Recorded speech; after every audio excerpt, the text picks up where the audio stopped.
Good afternoon, everyone.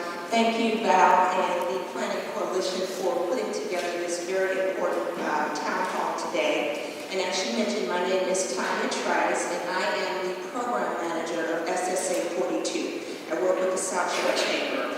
And for those of you that don't know, the SSA program is a special service area. It's a local tax levy for property owners on 71st Street in Stony Island District. I manage services for the businesses on 71st Street in Stony Island. These services include snow removal, landscaping, litter abatement, security patrol, business retention for the businesses on 71st Street, and quite obviously the Jeffery Plaza Mall and the former Dine is in my district, so obviously it's very important to me, as well as giving some sugar, which is another one of the businesses in my district. So I'm very glad to be here. I'm glad that this issue has brought the entire community together. We do need a grocery store. It's very vital for our community. And as Val mentioned, the Alderman has asked the city to acquire that site through the eminent domain process. I was asked to contact an attorney who could speak to us about eminent domain because I also have an extensive background in real estate. So I asked attorney Leo Cinquino to come meet with us today and explain the advantages and disadvantages of eminent domain for the community at large. Also, we would like for him to talk to us about how that affects the surrounding wards, the 8th and the 7th ward, and also what that means by 71st being in a TIF district. So if there is no more delays, I would like to introduce Attorney Leo Cinquino. Thank you.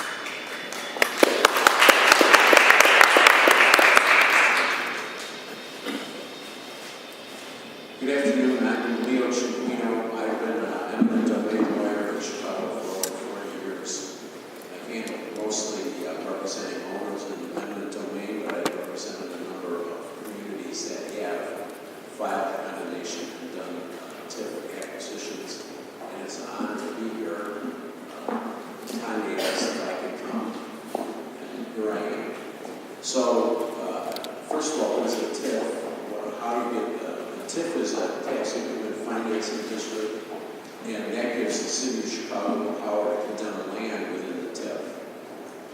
The owner of the property, if the land is acquired by eminent domain, is entitled to just compensation. So the way the eminent domain process begins is the city council has to pass an ordinance saying that there's a need and necessity for the property on 71st and Jeffery. Because when you go out there and look at that shopping center on 71st and Jeffery, there's nothing wrong with it. You would say, well, that's a beautiful little shopping center. But that's not the standard. The standard is that the whole area is passed as a TIF. And that TIF was, I think, established in 1992, and it goes until 2019. So they do have the power, if they pass a resolution or ordinance by the city, saying that they have a need and necessity to acquire that property. Now, what happens when they pass? After they pass that ordinance, the city of Chicago has to go out and have an appraisal made of the property.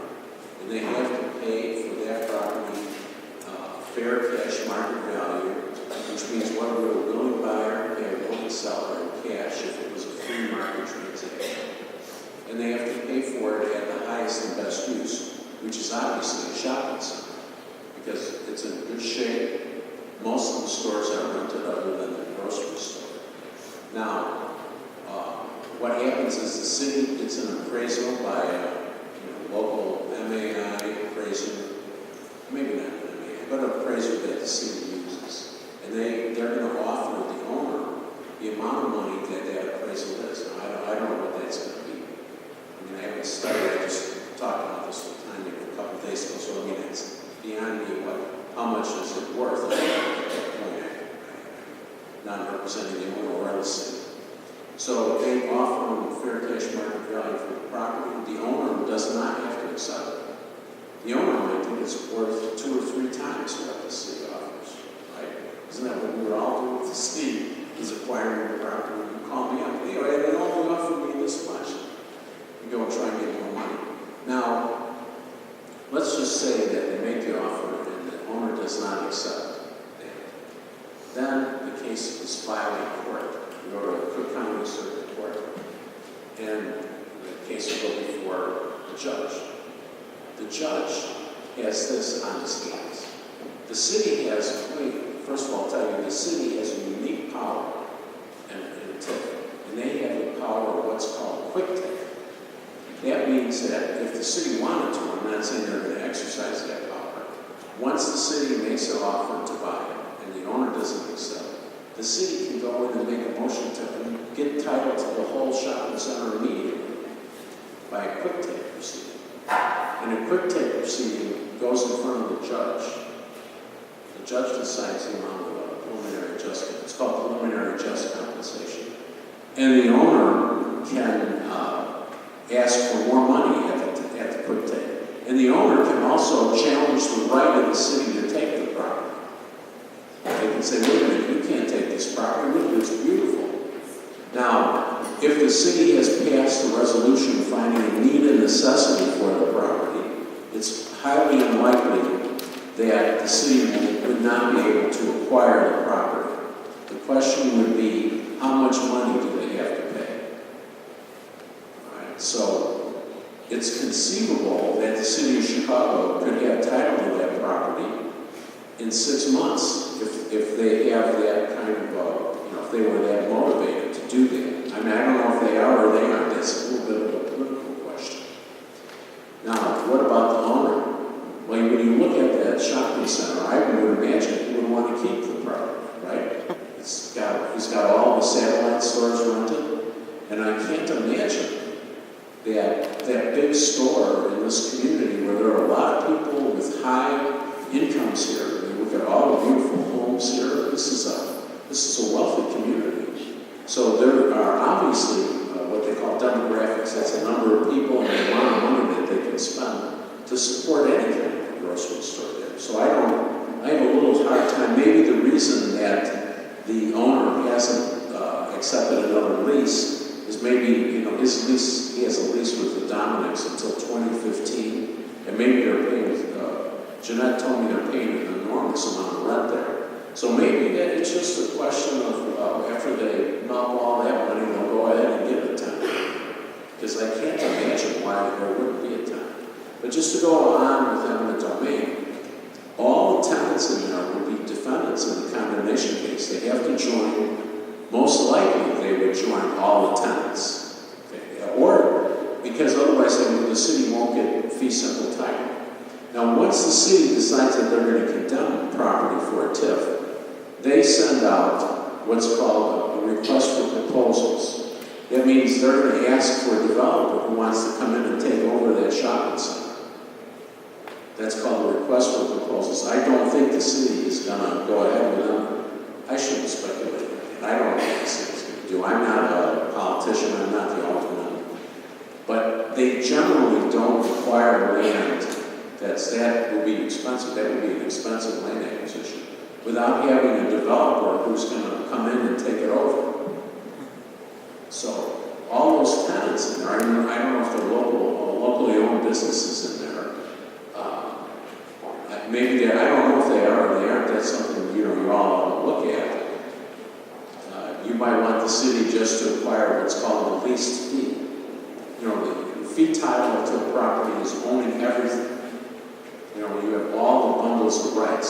But if you bought it subject to the leases that exist, the only property not leased is the shopping center. So they could buy it contingent, subject to the leases that the other people have. But anyway, the city will definitely want to develop it because the city doesn't run shopping centers. They just don't do that. So, and you wouldn't want that either, by the way. Which one in the community, you don't want the city running a shopping center in your community when you're worried about the businesses staying. That's not probably anything you would like. I would imagine, I'm just speculating here, that this owner, when he sees that there's this kind of a motivated community, that there's conceivably a possibility that his property is going to be condemned, and what you want is a nice grocery store, I would imagine he's going to come and negotiate with you through the city and with you to get the kind of grocery store that you want there. I mean, it makes sense, doesn't it? I mean, wouldn't you want that? Wouldn't you want to keep the property? So, anyway, the eminent domain process is to ascertain final just compensation. So, if there's a quick take, if there were a quick take, they could get the title within 6 months, easily, less than that. But if there's not a quick take, and the other way that you do this is you have, like any other case, mostly you settle, but most of the issue is, what is the just compensation to the owner for taking the shopping center? And that's a question of fact that's resolved by a jury trial if you don't settle. Now, that can take a long time. The condemnation process of that property, depending on how the city wants to go about it, they can get title within 6 months, or it can take 3 or 4 years. They can also the city can abandon the condemnation if they don't have a quick take possession at any time. So eminent domain with that whole shopping center, that would be a lot of money. I don't know if they're really going to do that. I mean, they must obviously want to do that because they passed this resolution to do it. So that raises a lot of questions for you, I think, because you want to know a lot of different things. So I guess I should answer questions now. Yes. Is that okay? Do you want me to answer questions now?